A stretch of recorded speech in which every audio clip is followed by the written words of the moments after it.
নমস্কার, আপনারা দেখছেন সান্দন টিভি। আমি রয়েছি আপনাদের সাথে মীনাক্ষী। চোখ রাখছি এই মুহূর্তে প্রাইম নিউজে। খোঁচা খোঁচা দাড়ি ও কাঁধে ব্যাগ নিয়ে কমিউনিস্ট নেতারা আগে যখন হেঁটে যেত মনে হতো যেন তারা অনেক কিছু জানেন, কিন্তু আসলে তারা কিছুই জানেন না। এখন তাদের ব্যাগ থেকে বিড়াল বের হয়ে এসেছে। শনিবার রাজধানীর প্যারাডাইস চৌমুহনীতে যুব মোর্চার উদ্যোগে আয়োজিত যুব শঙ্খনাদ সমাবেশে মুখ্যমন্ত্রী ডাক্তার মানিক সাহা এভাবেই কটাক্ষ করলেন। ভারতীয় জনতা পার্টি মনোনীত পূর্ব ত্রিপুরা আসনের প্রার্থী কৃতি সিং দেববর্মা এবং পশ্চিম ত্রিপুরা আসনের প্রার্থী বিপ্লব কুমার দেবকে জয়যুক্ত করতে শনিবার প্রদেশ যুব মোর্চার উদ্যোগে রাজধানীর প্যারাডাইস চৌমুহনীতে যুব শঙ্খনাদ সমাবেশের আয়োজন করা হয়। সমাবেশ শুরুর পূর্বে রাজধানীর রবীন্দ্র ভবনের সামনে থেকে এক সুবিশাল মিছিল সংঘটিত করা হয়।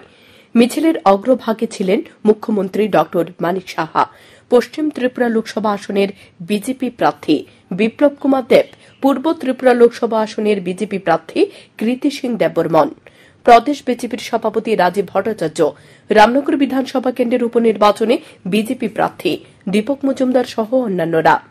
মিছিলটি রাজধানীর বিভিন্ন রাস্তা পরিক্রমা করে প্যারাডাইস চৌমুহনীতে গিয়ে শেষ হয়। সেখানে অনুষ্ঠিত হয় যুব শঙ্খনাদ সমাবেশ। সমাবেশে বক্তব্য রাখতে গিয়ে মুখ্যমন্ত্রী ড মানিক সাহা বলেন, প্রধানমন্ত্রী নরেন্দ্র মোদীর হাত ধরে বর্তমানে শক্তিশালী দেশে পরিণত হয়েছে ভারতবর্ষ। ত্রিপুরা রাজ্যের ইতিহাসে প্রথমবারের মতো 2023 সালে শান্তিপূর্ণভাবে নির্বাচন হয়েছে। কোন জায়গায় আইন শৃঙ্খলার অবনতি ঘটেনি। 2023 সালে নির্বাচনের পূর্বে কংগ্রেস ও সিপিআইএম প্রচার করেছিল এবার তারা ক্ষমতায় চলে আসছে, কিন্তু রাজ্যের মানুষ পুনরায় বিজেপি সরকার প্রতিষ্ঠা করেছে। বক্সনগর বিধানসভা কেন্দ্রের উপনির্বাচনে কমিউনিস্টদের জামানত জব্দ হয়েছে। কংগ্রেস এবং সিপিআইএম এর নীতি হচ্ছে জল ঘোলা করে ঘোলা জলে মাছ ধরা। সে নীতি এতদিন ধরে ত্রিপুরা রাজ্যে চলে আসছিল। একটা সময় কমিউনিস্টদের হাতে খুন হতে হয়েছে বহু কংগ্রেস কর্মী সমর্থকদের। বর্তমানে সে কংগ্রেস ও সিপিআইএম মিলেমিশে একাকার হয়ে গেছে। বর্তমানে তাদের পায়ের নিচে মাটি নেই। আমরা মারপিটে বিশ্বাস করি না। তো এতদিন ধরে কংগ্রেস এবং সিপিএম এর এদের যে চিন্তাধারা, যে সব সময় একটা ঘোলা জল করো আর সেই ঘোলা জলের মধ্যে মাছ ধরার যে নীতি, সেটা এতদিন ধরে চলে আসছিল। আমার দুঃখ হয়, খুবই দুঃখ হয় যে এটাও দেখে যেতে হয়েছে। কালকে দেখলাম যে কমিউনিস্ট পার্টির সে জিতন বাবু কংগ্রেস ভবনে গিয়ে বসে আছেন। এর আগে সিপিএম এর বন্ধুগণ গিয়ে কংগ্রেসের বন্ধুগণ গিয়ে সিপিএম এর অফিসে গিয়ে বসে আছে। রাজ্যের উন্নয়নে বিশেষ তুলে ধরতে গিয়ে মুখ্যমন্ত্রী বলেন, রাজ্যের স্বাস্থ্য ব্যবস্থার বর্তমানে যথেষ্ট উন্নতি হয়েছে। রাজ্যে এডুকেশন হাব করার চেষ্টা চলছে। একটা সময় জিবি হাসপাতালে মানুষকে মাটিতে থাকতে হতো। বর্তমানে জিবি হাসপাতালে বেডের সংখ্যা বৃদ্ধি করা হয়েছে। বিজেপি সরকার প্রতিষ্ঠার পর ব্রু রিয়াং শরণার্থীদের সমস্যার সমাধান করা হয়েছে। প্রধানমন্ত্রী মার্গদর্শনে রাজ্য সরকার কাজ করে যাচ্ছে। মহিলাদের আত্মসম্মানের কথা চিন্তা করে পিঙ্ক টয়লেটের জন্য এবারের বাজেটে অর্থের সংস্থান করা হয়েছে। পশ্চিম ত্রিপুরা লোকসভা আসনে বিজেপি প্রার্থী বিপ্লব কুমার দেব সমাবেশে বক্তব্য রাখতে গিয়ে বলেন, শত্রুরা ত্রিপুরার যুব সমাজকে শেষ করার জন্য ড্রাগসের শিকার হচ্ছে। তার কারণে ত্রিপুরা রাজ্যে 3000-এর অধিক লোক এইডসে আক্রান্ত হয়েছে। টাকা পয়সা আসে না, টাকা পয়সা আসে যায়, কিন্তু জীবন শেষ হয়ে গেলে কোনো কিছু করা সম্ভব নয়। তাই যুব সমাজকে নেশার করাল গ্রাস থেকে রক্ষা করার জন্য যুব মোর্চার কর্মী সমর্থকদের কাজ করার আহ্বান জানান তিনি। আমি চাইব আপনাদের কাছ থেকে একটা জিনিস, সেটা হচ্ছে আমার ত্রিপুরার যুবরা যাতে ট্যাবলেট না খায়, আমার ত্রিপুরার যুবরা যাতে ড্রাগস না নেয়, আমার ত্রিপুরার যুবরা যাতে কোনো ড্রাগসের ইনজেকশনের শিকার না হয়। বন্ধু, এই যুবা শক্তি দেশ নির্মাণ করে। এই যুবারাই ভারত তৈরি করবে মেরে মিত্র। স্বামী বিবেকানন্দ সেটাই বলেছেন, যুবাদের কাছে সব শক্তি। এই শত্রুরা ত্রিপুরার নজওয়ান এত সুন্দর ছেলে মেয়েদেরকে শেষ করার জন্য এই ড্রাগসের শিকার বানাচ্ছে। আর তার কারণে ত্রিপুরাতে প্রায় 3000-এর কাছাকাছি এইডসে আক্রান্ত হয়েছে মেরে মিত্র। সমাবেশে একাধিক বিধায়ক, প্রদেশ যুব মোর্চার সভাপতি সহ যুব মোর্চার বিভিন্ন স্তরের নেতৃত্ব ও কর্মী সমর্থকরা উপস্থিত ছিলেন। স্যান্দন টিভি।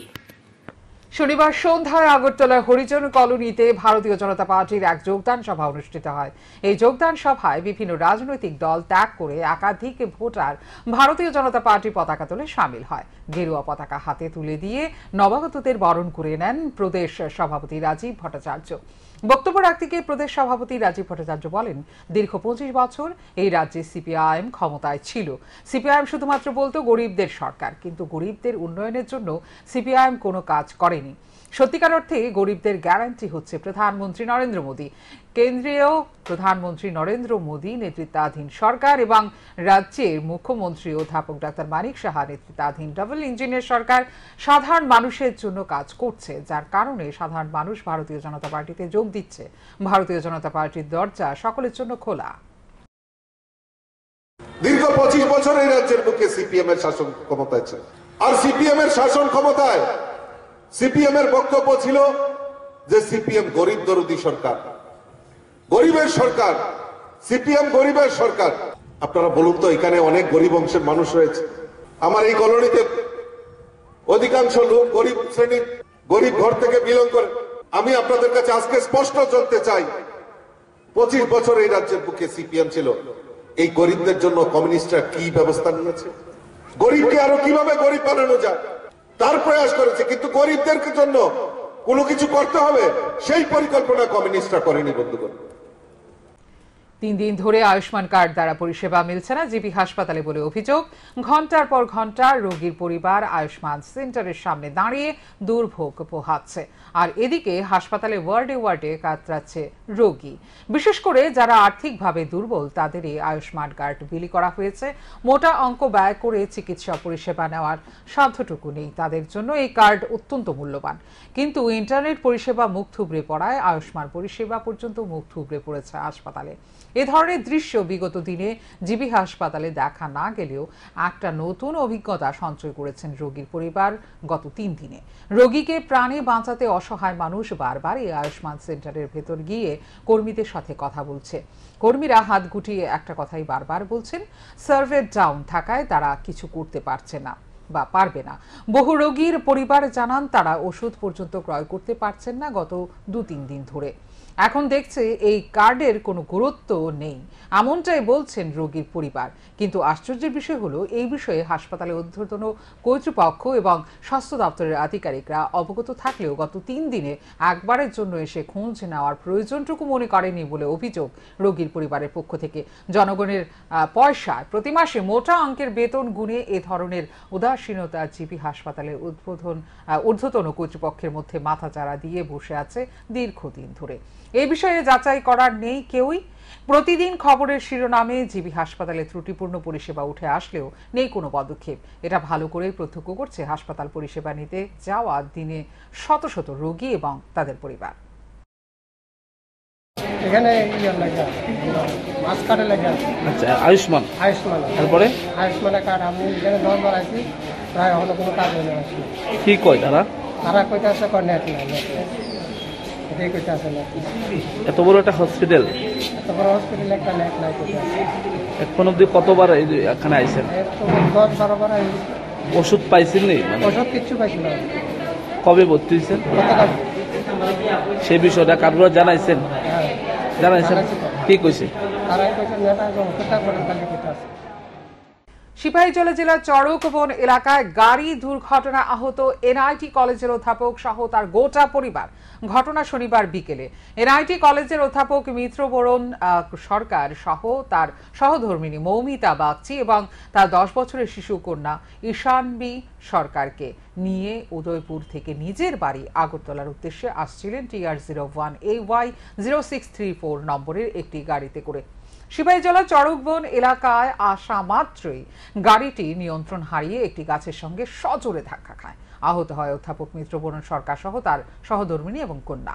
বিশালগড় মহকুমার অগ্নি নির্বাপক দপ্তরের কর্মীরা আহত অবস্থায় 3 জনকে উদ্ধার করে বিশালগড় মহকুমা হাসপাতালে নিয়ে আসে। মহকুমা হাসপাতালে চিকিৎসক রিয়েল মজুমদার জানিয়েছেন, তাদেরকে প্রাথমিক চিকিৎসার পর উন্নত চিকিৎসার জন্য আগরতলা হাঁপানিয়া হাসপাতালে পাঠানো হয়। দুর্ঘটনাগ্রস্ত গাড়িটিকে উদ্ধার করে বিশালগড় থানায় নিয়ে আসে পুলিশ। 3 জন পেশেন্ট, ওরা ফ্যামিলি, হাজবেন্ড ওয়াইফ আর ওদের মেয়ে। ওরা হাজবেন্ড যে উনি নিজেই ড্রাইভ করছিল, অথবা চলার সময় ড্রাইভ করার সময় কোনোভাবে অ্যাক্সিডেন্ট হয়ে গেছে, ওনার নিজে ভুলের জন্য কিছু হয়তো বা এরকমই বলছিল ওরা। তো ওনার নাক দিয়ে একটু ব্লিডিং হয়েছে আর চেস্টে একটু পেইন আছে, ওনার চেস্টে একটু ট্রমা আছে। আর ওনার যে ওয়াইফ, ওনার রাইট লেগে একটু ইনজুরি আছে, সোয়েলিং আছে, পেইন আছে। আর যে মেয়ে, ওদের যে মেয়ে 10 ইয়ার্স, ওর ব্যাক সাইডে, মিডল পোর্শন ও ব্যাক সাইডে একটু পেইন আছে। আর এমনিতে কোনো ইনজুরি, কাট ইনজুরি কিছুই নেই ওর শরীরে। তো ওরা 3 জনকেই আমরা প্রাইমারি দিকে ম্যানেজমেন্ট দেওয়ার পর ত্রিপুরা মেডিকেল কলেজ হাঁপানিয়াতে রেফার করা হয়েছে। দুটি বাইকের মুখোমুখি সংঘর্ষে নিহত এক যুবক। মৃত যুবকের নাম বিশ্বজিৎ ঘোষ, বয়স 25, তার বাড়ি নতুন নগর এলাকায়। এই বাইকের মুখোমুখি সংঘর্ষের ঘটনাটি ঘটে শুক্রবার দুপুরে। এতে গুরুতর আহত হন বিশ্বজিৎ ঘোষ এবং সাগ্নিক দত্ত নামের 2 যুবক। দুজনকে আশঙ্কাজনক অবস্থায় আনা হয়েছিল জিবি হাসপাতালে। আর হাসপাতালে আনার পর বিশ্বজিৎ ঘোষ কিছুক্ষণ চিকিৎসায় সাড়া দিলেও পরবর্তী সময়ে ঢলে পড়ে মৃত্যুর কোলে। শনিবার ময়না তদন্তের পর বিশ্বজিৎ ঘোষের দেহ তুলে দেওয়া হয় তার পরিবারের লোকজনদের হাতে। জিবি হাসপাতালে আশঙ্কাজনক অবস্থায় চিকিৎসা চলছে সাগ্নিক দত্ত নামের অপর এক যুবকের। তার বয়স 19, তার বাড়ি নরসিংগড় এলাকায়। বাড়ি থেকে হঠাৎ করে বাজার করানোর উদ্দেশ্যে বেরিয়েছিল লিচু বাগানের উদ্দেশ্যে। তো লিচু বাগানের উদ্দেশ্যে যাওয়ার পথে বা আসার পথে আমি সেটা জানি না ঠিক মতো। কিছুক্ষণ পরে আমার কাছে খবর যায় যে ওর বাইক অ্যাক্সিডেন্ট হয়েছে। তারপরে জিবিতে আসলাম, জিবিতে এসে দেখি ওর অবস্থা খুব সিরিয়াস। তারপরে 9টা সাড়ে 9টা নাগাদ ও মৃত্যুর কোলে ঢলে পড়ে। কয়টার সময় ঘটনা রয়েছে? 9টা থেকে সাড়ে 9টার মধ্যে। কিভাবে হয়েছে দুর্ঘটনাটা? তো 2টা বাইক একসাথে মুখোমুখি হয়েছিল। অপর বাইক চালকের মানে খোঁজখবর পাইছেন আপনারা এখন? হ্যাঁ, এখানে ভর্তি আছে, যতটুকু শুনেছি, আমি দেখিনি। শুনেছি যে পা ভেঙে গেছে। বিশ্ব অপটোমেট্রা দিবস উদযাপন উপলক্ষে শনিবার রাজধানী আগরতলায় একটি র্যালি বের হয়। ত্রিপুরা ইনস্টিটিউট অব প্যারামেডিক্যাল সায়েন্সের এই র্যালির উদ্যোক্তা। এই র্যালিটি বের হয় আগরতলা সিটি সেন্টারের সামনে থেকে, বিভিন্ন পথ পরিক্রমা করে শেষ হয় রবীন্দ্র ভবনের সামনে এসে। And for that, I have my reduced vision when I am at the age of, I think, more than 6 years. Then I can come to know that I have lost my vision. That because at that time I don't have that lights, and because of that I may have lost the vision. But at the same time, today's generation, what they are doing is that they are using their lights, is there sufficient light is there, and so much light is there by the mobile screen, by computer, sitting in the computer, and awareness among the people not to utilize. এখনকার মতো এই মুহূর্তের সংবাদ এই পর্যন্ত। অন্যান্য updates দেখার জন্য অবশ্যই নজর রাখতে হবে সান্দন টিভির পর্দায়। সান্দন টিভি, দায়বদ্ধতায় যার ঐতিহ্য।